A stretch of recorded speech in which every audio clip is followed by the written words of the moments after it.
અને અક્રૂર ગોકુળમાં પહોંચ્યા ને સજ્જનો, એના પહેલા ભગવાન કૃષ્ણ દાઉજી મહારાજ ગાયો વાછરડાને ચરાવી અને ઘરે પહોંચ્યા હતા, ધણને લઈ અને ઘરે પહોંચ્યા હતા. ગોકુળની અંદર અક્રૂરજીએ જ્યાં પગ મૂક્યો ને,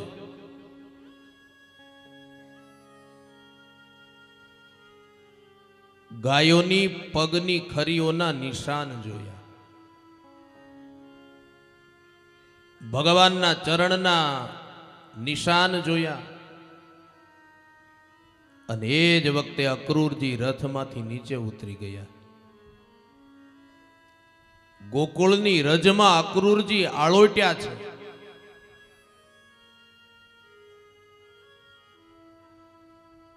કોઈ અક્રૂરને પૂછ્યું કે અક્રૂર, આ ગોકુળની રજમાં શા માટે તમે આળોટો છો? સોનાનો રથ છે, સોનાનો રથ લઈ નંદાલય સુધી પહોંચો ને. અક્રૂરે કીધું કે જે ગોકુળની ભૂમિમાં મારા કનૈયાના ચરણ પડ્યા હોય, એ રજ મારા શરીરને સ્પર્શે ને મારી 71 પેઢીના પાપ બળીને ભસ્મ થઈ જાય.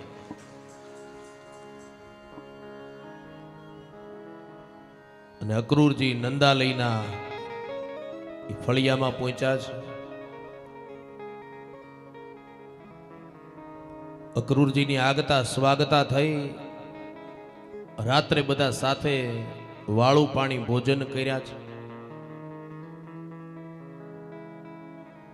અને અક્રૂરજી બધાની વચ્ચે કહે છે કે હું કનૈયાને દાઉજી મહારાજને લેવા માટે આવ્યો છું. અને એ જ વખતે માં યશોદાના પગની નીચેથી જમીન સરકી ગઈ. અક્રૂર, એ અક્રૂર, મારો કનૈયો તો હજી નાનો છે.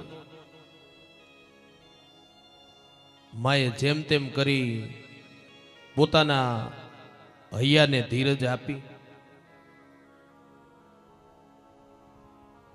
પણ આખી રાત માં યશોદાને નીંદર નથી આવતી.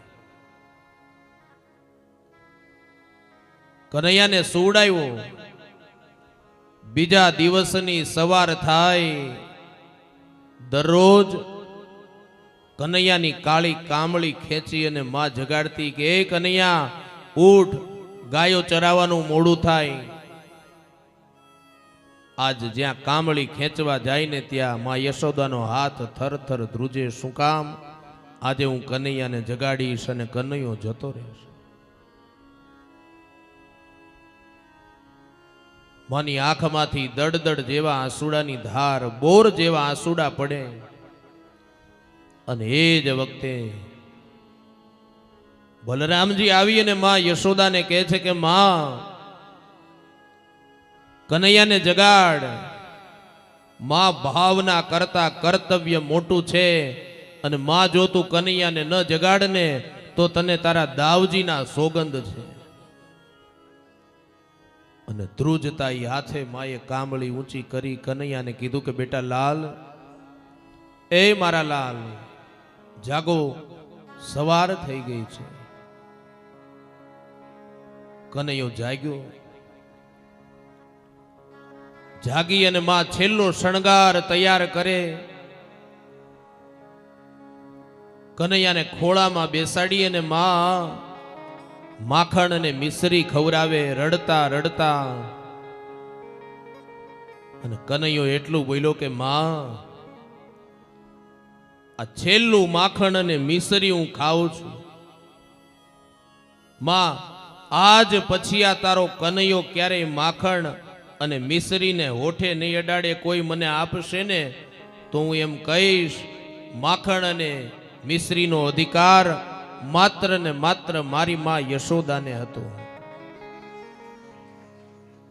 કેવડી મોટો ત્યાગ, માખણનો ત્યાગમાં યશોદા આગળ કર્યો છે. ભગવાન કૃષ્ણ માને સમજાવી પોતાના ઉત્તરીય ઉપવસ્ત્રથી માના આસુડા લૂછી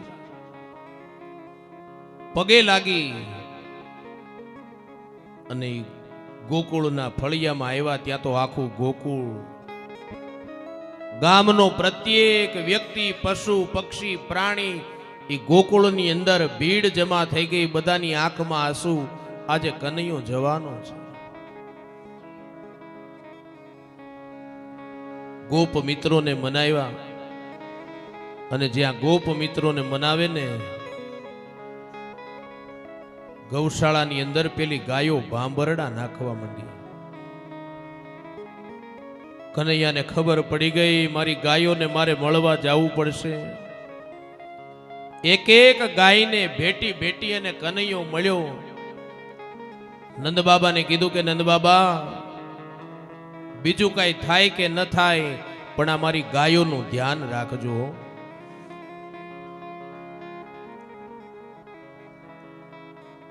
નંદ બાબા, કૃષ્ણ, દાઉજી મહારાજ અને 2-5 ગોપ મિત્રો રથની અંદર બેઠા છે.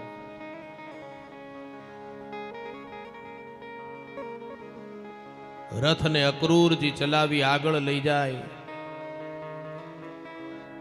અને એ જ વખતે માં યશોદા જાણે કુળનો દીપક જતો રહ્યો હોય, જાણે પોતાની છત ગુમાવી દીધી હોય.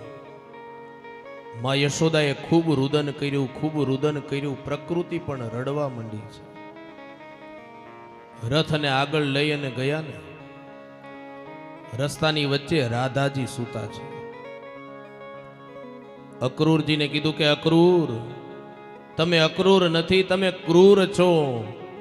અને કનૈયાને જો તમારે લઈને જવો હોય ને, તો આ રથને રાધાજીના શરીર ઉપરથી ચલાવીને તમારે જવું પડશે.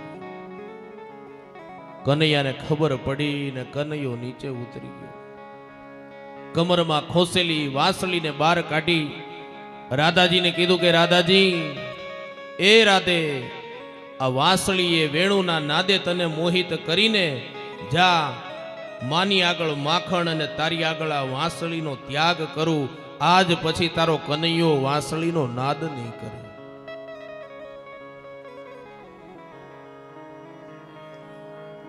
અને આમ કરતા કરતા વિરહની વેદનામાં સપડાવી અને ભગવાન મથુરાની અંદર પહોંચ્યા છે.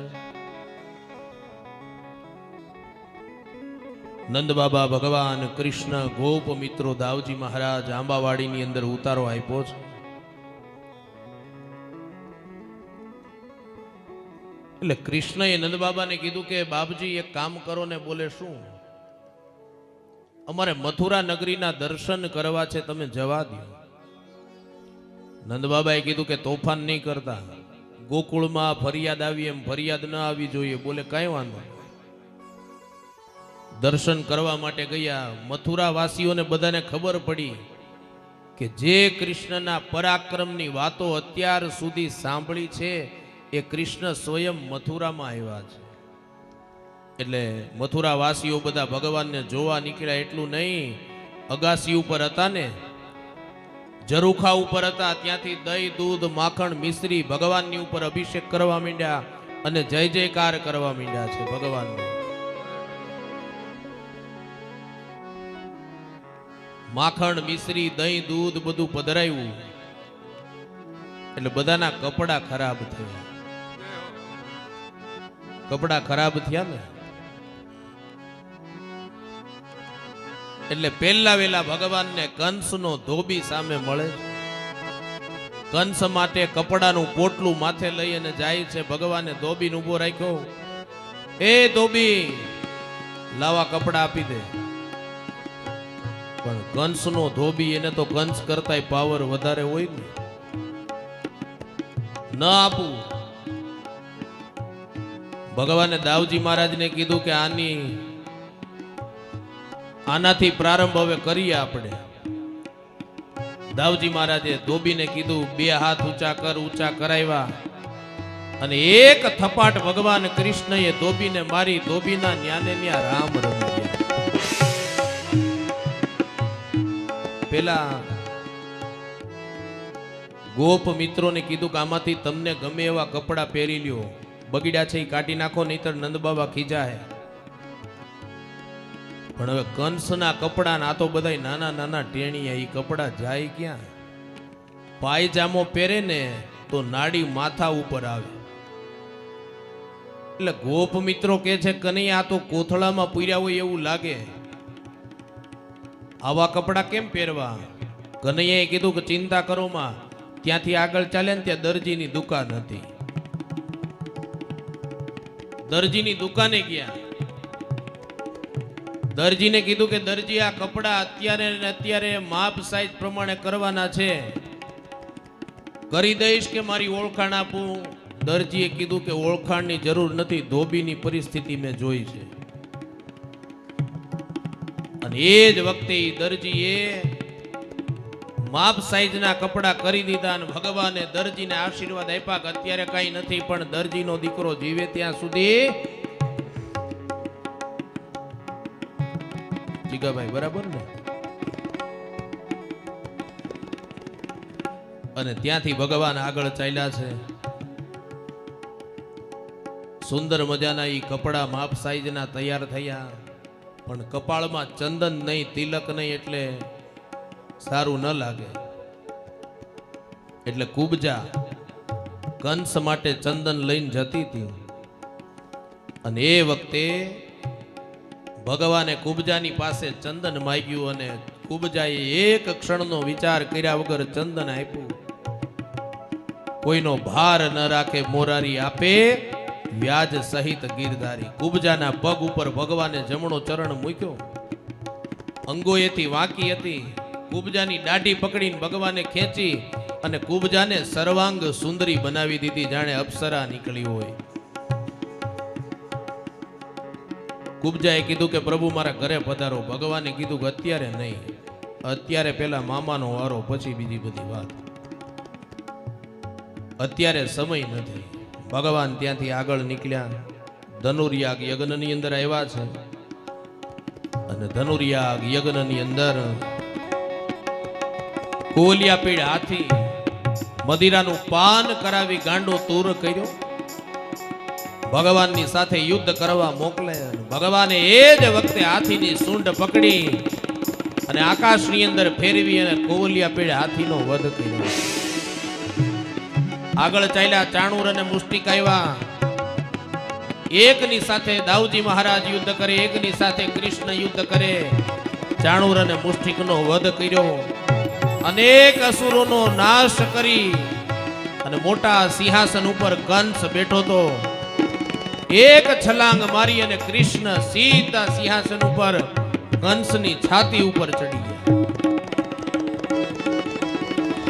એ વખતે કંસ ભયભીત પરસેવે રેબજે કનૈયાને કીધું, કનૈયા છોડી દે, છોડી દે, મૂકી દે. અને ત્યારે કનૈયાએ કીધું કે એ મામા, મારી માએ 6 વાર આવી પ્રાર્થના કરી હતી, છોડી દે, છોડી દે, મૂકી દે. ત્યારે ક્યાં ગયો તો? અને એ જ વખતે એક મુષ્ટિકાનો પ્રહાર કરી અને ભગવાને કંસનો વધ કર્યો. જય જયકાર થાય. બોલીએ શ્રી કૃષ્ણ કનૈયા લાલ કી જય.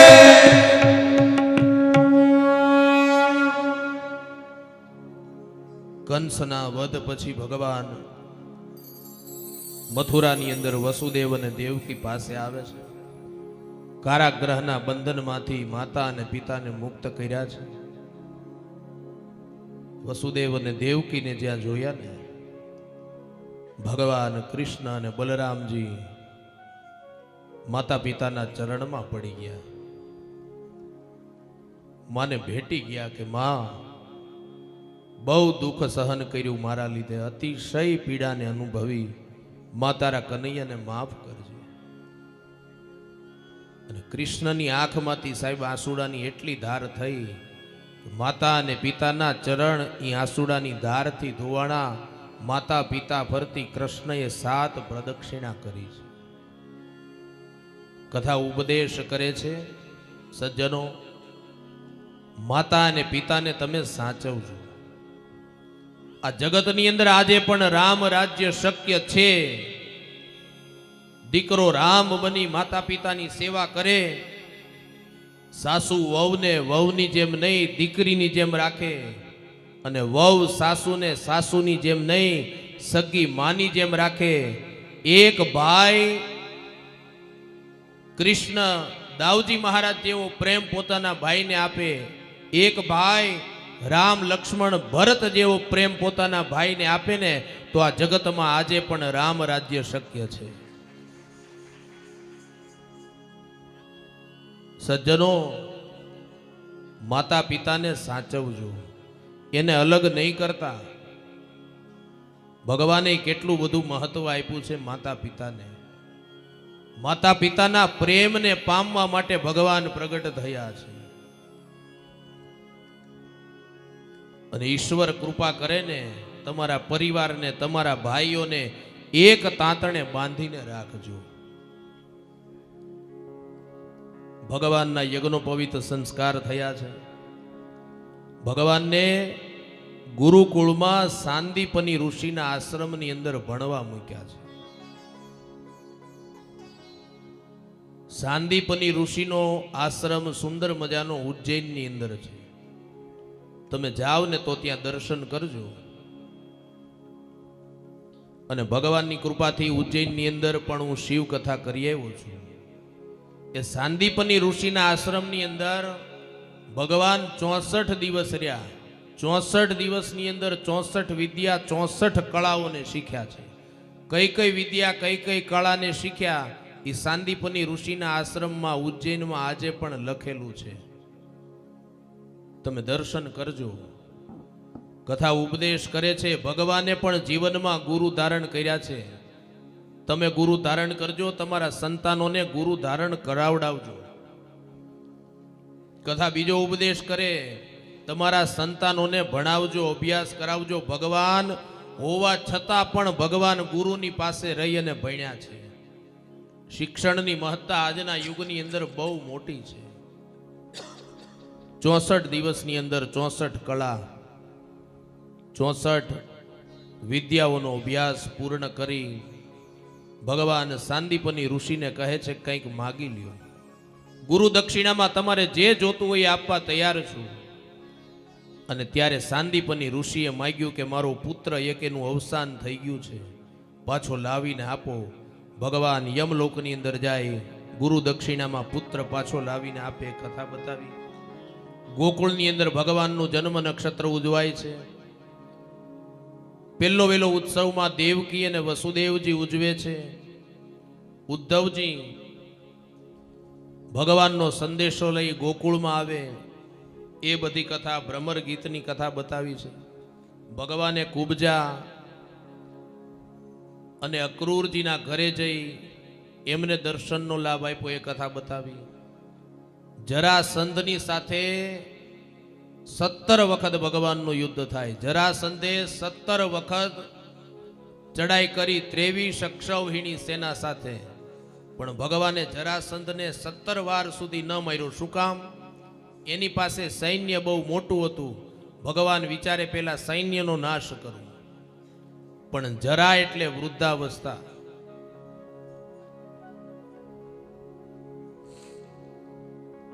એટલે ભગવાને 18મી વખત જ્યારે કૃષ્ણને એવું લાગે છે ને કે જરાસંધ આવશે,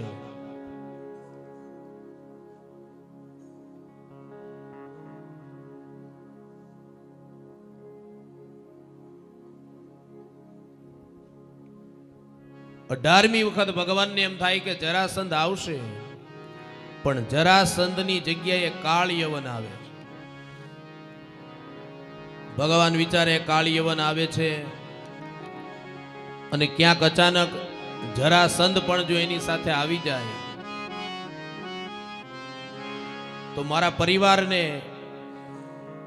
વધારે મુશ્કેલીઓનો સામનો કરવો પડશે. એટલે ભગવાને શું કર્યું? પોતાના પરિવારને લઈ આગળ નીકળી ગયા. યાદવોના રક્ષણ માટે એક સુંદર નગર બનાવવાનો વિચાર કર્યું. સમુદ્રની અંદર 48 કોષના વિસ્તારનું એક નગર બનાવે. યાદવોને એ નગરની અંદર મૂક્યા. યાદવો બધા પૂછવા માંડ્યા, નગર ક્યાં, દ્વાર ક્યાં, દ્વાર ક્યાં, અને એનું નામ પડે છે દ્વારકા. બોલીએ શ્રી દ્વારિકાધીશ કી જય. ભગવાન નગરના દરવાજેથી નીકળ્યા છે. કાળિયવન ભગવાનને જોઈ જાય. ભગવાન મુખ ફેરવી અને દોડ્યા. કાળિયવન ભગવાનની પાછળ દોડે છે. એક ગુફાની અંદર ભગવાન જતા રહ્યા અને એ ગુફાની અંદર જ્યાં કાળિયવન જાય ને ભગવાનને મેળવવા, એ ગુફામાં એક વ્યક્તિ સૂતો છે. માથે શાલ કામળી ઓઢી છે. કાળિયવનને એમ થાય કે આ કૃષ્ણ સૂતા છે. પેલી શાલ કામળીને હટાવી પેલા સૂતેલા ભાઈને જગાડવાનો પ્રયાસ કર્યો અને સૂતેલા ભાઈ જાગ્યા. એની આંખ ખુલી અને પેલી દ્રષ્ટિ કાળિયવન ઉપર પડે. કાળિયવન બળીને ભસ્મ થાય. સૂતેલા ભાઈ કોણ છે? મુચકુંદ રાજા, માંધાતાના દીકરા મુચકુંદ રાજા. દેવોની રક્ષા માટે જ્યારે સમર્પિત હતા ત્યારે દેવતાઓએ પ્રસન્ન થઈ એ મુચકુંદ રાજાને કીધું કે માગી લ્યો તમારે જે જોઈએ તે. મુચકુંદ રાજાએ માગ્યું કે મને સારામાં સારી નીંદર આપો, એવી નીંદર આપો કે મને જે કોઈ જગાડશે અને એના ઉપર મારી દ્રષ્ટિ પડશે એટલે એ બળીને ભસ્મ થઈ જાય. એટલા માટે કાળયવન ઉપર પેલી નજર પડી. કાળયવન બળીને ભસ્મ થાય. ભગવાન મુચકુંદ રાજાને દર્શન આપે અને ભગવાન મુચકુંદ રાજાને કહે છે કે રાજન, આવતા જન્મની અંદર તમે શ્રેષ્ઠ બ્રાહ્મણ થશો. અને ઈ જ મુચકુંદ રાજા બીજા જન્મની અંદર નરસિંહ મહેતા બન્યા છે. એ કથા બતાવી છે. ત્યાં આનર્ત દેશના રાજા રૈવતજીની દીકરી રેવતીની સાથે બલરામજી મહારાજના લગ્ન થયા છે. એ કથા બતાવી છે. આવો ભગવાન કૃષ્ણ અને રૂકમિણીના લગ્ન તરફ આપણે આગળ વધીએ. શ્રુત્વા ગુણાન ભુવન સુંદર શૃણવતાં તે નિર્વિશ્ય કર્ણ વિવરૈર હરતોંગતાપમ રૂપમ દશામ દશિમદામ ખિલાર્ધલાવમ ત્વયચ્યુતા વિશતિ ચિત્તમ પત્રપમ. બેનોએ, મહિલા મંડળના બેનોએ જાન લઈને આવવાનું હોય તો ઊભા થઈને જાજો અને 5 જ મિનિટમાં અહીંયા પ્રવેશ કરવાનો છે તમારે, કારણ કે સમય વધારે નીકળી ગયો છે. ઝડપથી બેનો ઊભા થઈ અને 5 મિનિટમાં ઠાકોરજીને લઈને અહીંયા આવો. આપણે લગ્નની વિધિનો જ પ્રારંભ કરવાનો છે. આવો 2 મિનિટ હરિનામ સંકીર્તન કરી અને આપણે ભગવાનના લગ્ન તરફ આગળ વધવાનું છે. કૃષ્ણ ગોવિંદ ગોવિંદ ગોપાલ, કૃષ્ણ ગોવિંદ ગોવિંદ ગોપાલ, કૃષ્ણ ગોવિંદ ગોવિંદ ગોપાલ, કૃષ્ણ ગોવિંદ ગોવિંદ ગોપાલ. તારી મુરલી મનોહર નંદલાલા, તારી મુરલી મનોહર નંદલાલા, તારી મુરલી મનોહર નંદલાલા, તારી મુરલી મનોહર નંદલાલા. કૃષ્ણ ગોવિંદ ગોવિંદ ગોપાલ, હો કૃષ્ણ ગોવિંદ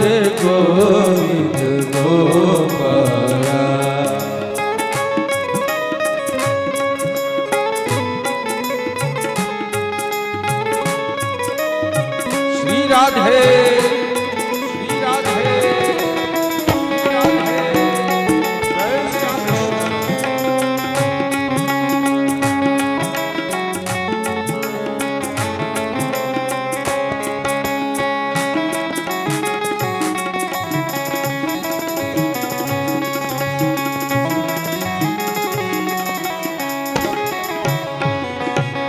ભજો બાકે બિહારી નંદલાલા ભજ બાકી બિહારી તાળીનો ટેકો પૂરો પાડો. નંદલાલા. ભજો બાકે બિહારી નંદલાલા ભજ બાકી બિહારી નંદલાલા. ગોવિંદ ગોવિંદ ગોપાલા કૃષ્ણ ગોવિંદ ગોવિંદ ગોપાલા. ગોવિંદ ગોવિંદ ગોપાલા કૃષ્ણ ગોવિંદ